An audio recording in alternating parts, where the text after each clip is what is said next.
সেৱা কৰাৰ সৌভাগ্যটো লৌকিকভাৱে মোৰ সম্ভৱ নহয়। গতিকে তাৰে কাৰণে তেওঁৰ অন্তৰত ইমান সুখ যে ইজন লোককে আজি এৰি যায়ো মোৰ প্ৰাণ ঈশ্বৰে মই এখন সংসাৰ কিমান দিন থাকো তাৰ ঠিক নাই কাৰণ ঈশ্বৰৰ ইচ্ছাতহে মই থাকিব লাগিব কিন্তু এই মুহূৰ্ততে মোৰ প্ৰাণৰ ঈশ্বৰে মোৰ পৰা আঁতৰি যাব আৰু তেওঁৰ চৰণ মই কোনোদিন মই দেখা নাপাওঁ দেৱৰ দুৰ্লভ দুখনি চৰণ কত পুণ্য পাইলো না চিৰকাল আকৌ খেলিব নাপাইলো মিলিল মোৰ অভাৱ মই ভাবিছিলো এই দুখন চৰণ মই চিৰদিন মই পূজা কৰি থাকিম কিন্তু সেইটো মোৰ ভাগ্য আৰু নহল নিজকে দুৰ্ভগীয়া বুলি সেই কাৰণতে তেওঁ মানিছে শ্ৰীকৃষ্ণ ভগৱন্ত যিটো আজি নিৰাকাৰ নিৰঞ্জন পৰম ব্ৰহ্ম লীলা কৰিব লাগিব শ্ৰীৰূপ লৈছে তেওঁৰ ৰূপ দৰ্শনতেই সমস্ত সাধন হৈ যায় সেইবিলাক পোৱাৰ পিছত চিৰদিনৰ কাৰণে আৰু তেওঁক মই হেৰুৱাম এইটো মহাদুখ এতিয়া তেওঁ সহ্য কৰিব পৰা নাই আৰু কাকতি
কিবা এটা কৰিবলৈ যত্ন কৰে আৰু কোনোবা এটা খনৰ চৰণ এৰি তেওঁ গুচি যাবলৈ যত্ন কৰে, কিন্তু তেওঁ সাহস নহয়।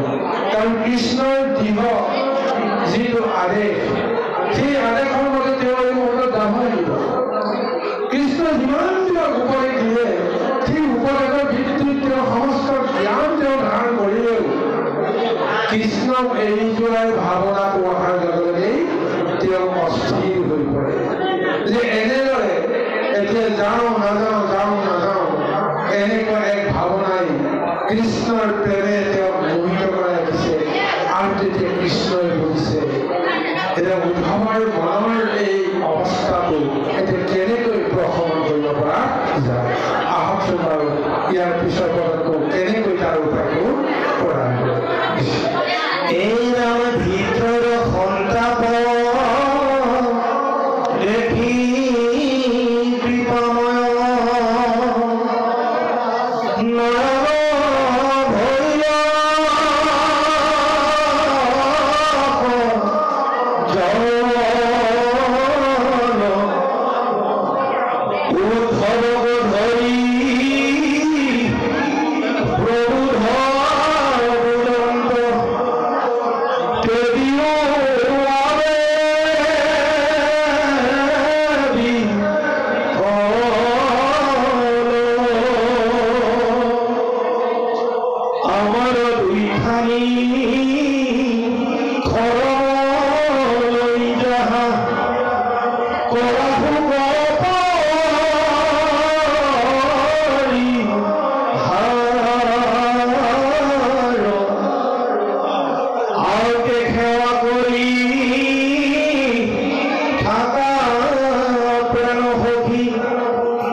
ঈশ্বৰৰ পৰশ যি খৰমক সদায় তেওঁ অনুভৱ কৰে, এই খৰম জৰিয়তে ঈশ্বৰক পোৱা, ঈশ্বৰক সেৱা কৰাৰ সমস্ত তেওঁ দৰ্শন লাভ কৰিব। এটা সময় যেনেকৈ ঘৰতে কৈছিল যে হে প্ৰভু ৰামচন্দ্ৰ তেওঁ দাদা বুলি সম্বোধন খুব কমেই কৰিছিল, যে তোমাৰ সিংহাসনত মই কোনো কাৰণতে মই উপস্থিত হৈ তোমাৰ আজ্ঞা পালন কৰি মই ৰজা হ'ব নোৱাৰো। গতিকে তুমি মোক কৃপা কৰা, মই তোমাৰ সমস্ত আজ্ঞা পালন কৰিম, কিন্তু মই সিংহাসনত মই কেতিয়াও উপস্থিত হ'ব নোৱাৰো। গতিকে তেতিয়াই ৰামচন্দ্ৰই তেওঁকো উপায়ন্ত হৈ শৰণযোৰকে দিবলৈ বাধ্য হ'ল। ভৰতৰ শোক নাইকিয়া কৰিবৰ কাৰণে সেই সিংহাসনৰ ৰামৰ হৈ ৰামৰ শৰণযোৰকে সিংহাসনত উপবিষ্ট কৰাই তাকেই ৰজা পাতি সেই সিংহাসনৰ সেৱা কৰি ঘৰতে সমস্ত ৰাজকাৰ্য সম্পাদন কৰিছে। তদু আজি উদ্ধৱকো এনেদৰে প্ৰভু ভগৱন্ত কৃষ্ণই শৰণযোৰৰ জৰিয়তে নিজৰ প্ৰকৃত আধ্যাত্মিকতাখিনি প্ৰদান কৰি তেওঁৰ অন্তৰ সুখ নিবাৰণ কৰিবলৈ যত্ন কৰিছে। কৃষ্ণ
কৃষ্ণৰ দুইখন চৰণত পুনৰ তেওঁ সেৱা কৰিছে, মূৰ দুৱাইছে। তাৰপিছত কৃষ্ণৰ ফাললৈ চাই চাৰি ভৰি তেওঁ পিছুৱাই গৈছে। তাৰপিছত কৃষ্ণৰ মুখলৈ চাই তেওঁ ৰৈ আছে। এইখিনি সময়ত তেওঁ আচলতে কৃষ্ণৰ পৰা আঁতৰি যাব লাগে আৰু উদ্ধৱৰ এই আপোন ভৰা যিটো মনৰ ভাৱ উদ্ধৱৰ মুখত দেখি কৃষ্ণও হতবাক হৈ আছে। কৃষ্ণৰ অন্তৰটো তেওঁ যেন ভাবিব নোৱাৰা এটা অনুভৱ হৈ আছে। তেওঁ বাক্য হেৰাই গৈছে। উদ্ধৱক এতিয়া তেওঁ ক'বলৈ যে ভাষা নাইকিয়া হৈছে। উদ্ধৱৰ অন্তৰত শোকৰ যিটো বন্যা চলিছে, সেই শোকে কৃষ্ণৰ মন্ত্ৰটো প্ৰভাৱ পেলাইছে। তেওঁ এতিয়া কেৱল হাতেৰে ইংগিত দি তেওঁ কৈ আছে, তুমি যোৱা, তুমি যোৱা, তুমি যোৱা। এইবিলাক হাতেৰে কেৱল তেওঁ ইংগিত দি আছে, তুমি যিমান সোনকালে পাৰিবা। কৃষ্ণৰ এতিয়া যেন তেওঁ মুখেৰে ক'ব নোৱাৰা এটা অৱস্থা হৈ আহিছে। আৰু এই ঘৰতে এতিয়া কৃষ্ণৰ মুখলৈ চাই সেই কঠোৰ আদেশ পাই তেওঁৰ চকু মুখ তেওঁ মুচি গৈছে আৰু কৃষ্ণক এৰি থৈ যোৱাৰ যিটো বেদনা, সেই বেদনাই এতিয়া তেওঁক পুনৰ গঢ়িছে। মনতে সেই ভাৱটো আহিছে যে অৰুণ চৰণ দেখন্তে ৰঘুৱে শোক অগণিত জলে, হাড় প্ৰাণনাথ বলি দিয়া উঠি অনন্ত পুৰণি ধৰে। এতিয়া কৃষ্ণ কৃষ্ণ বুলি চিঞৰি চিঞৰিয়ে তেওঁ সেই ঠাই ত্যাগ কৰিবৰ কাৰণে তেওঁ বাধ্য হৈছে।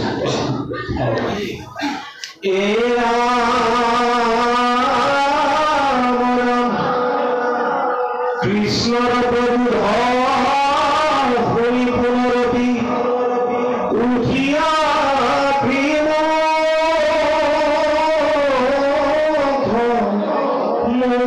মচি, কৃষ্ণ কলি দেখি তন্ময় দেখি চলিদান্ত পাছ গুচি,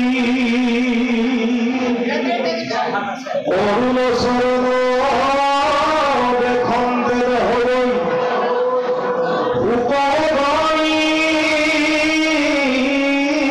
ৰজলে, হাল প্ৰণনাথ বুলি দিয়াও কি পুৰন্ত পুৰণি ধাৰালে।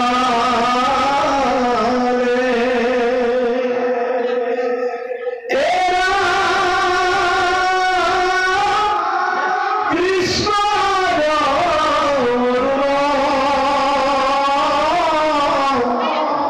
চৰণ পদ্মক ধৰি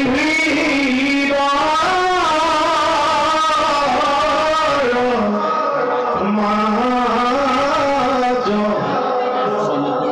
কৃষ্ণক স্মৰণতে কান্দন্তে কান্দন্তে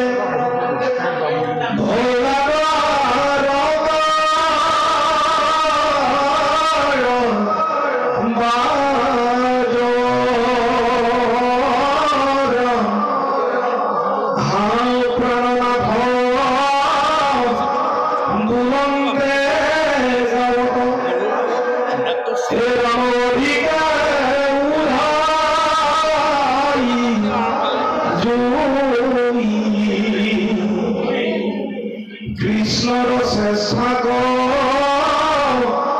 সহিবা প্ৰতি থাকিব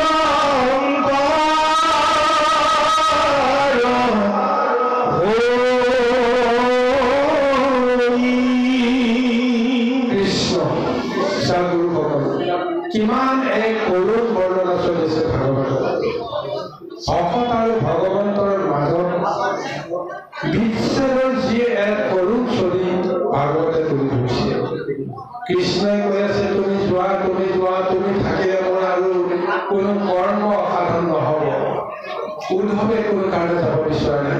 তথাপিও শেষ সময়ত তেওঁ কান্দি কান্দি সেই দ্বাৰকাৰ পৰা তেওঁ ওলাই আহিবৰ কাৰণে বাধ্য হৈছে।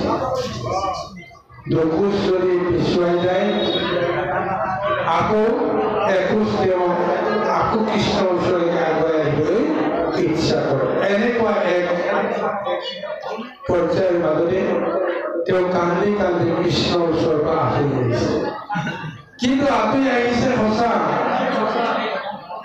কোনো কাৰণতে কৃষ্ণৰ চৰণ দৰ্শন মানে বঞ্চিত হোৱাটো তেওঁ বিচৰাই যায়। সেইকাৰণে তেওঁ মনত এটা চিন্তা কৰিছে, কি প্ৰভু, তুমিতো জীৱনৰ অন্তিম অৱস্থালৈকে যিটো লীলা কৰা, মই অন্ততঃ সেই লীলাটো চাব লাগিব। গতিকে এই মনৰ বাসনাটো ৰাখি কৃষ্ণৰ আদেশকো তেওঁ অৱজ্ঞা কৰিব। এতিয়া কৃষ্ণৰ চকুৰ আঁতৰ হৈ আৰ হৈ তেওঁ কৃষ্ণনো কি কৰে তেওঁ চাবৰ কাৰণে মনত এটা ভাৱ আহিব। আৰু সেই ভাৱৰ কাৰণে তেওঁ কৈছে, হাৰ প্ৰাণনাথ বলন্তে গাঁৱত অধিকে উঠাই ধৰি কৃষ্ণৰ চেষ্টাক চাহিবাক গতি থাকিলত আৰ হৈ। ভগৱন্তেই তেওঁক আচলতে এই ভাৱনা দিছে।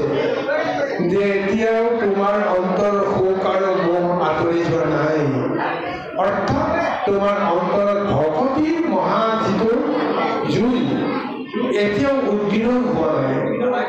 গতিকে নিৰ্দিষ্ট এটা সময়ত হয়তো তোমাৰ সেইটো সৌভাগ্য মিলিব। সেইকাৰণে তেওঁ অন্তৰত এই ভাৱনাবিলাক দি আছে আৰু সেই ভাৱনাটো লৈয়ে তেওঁ উদ্ধৱে কৃষ্ণই জীৱনৰ শেষ মুহূৰ্তলৈকে কি কৰে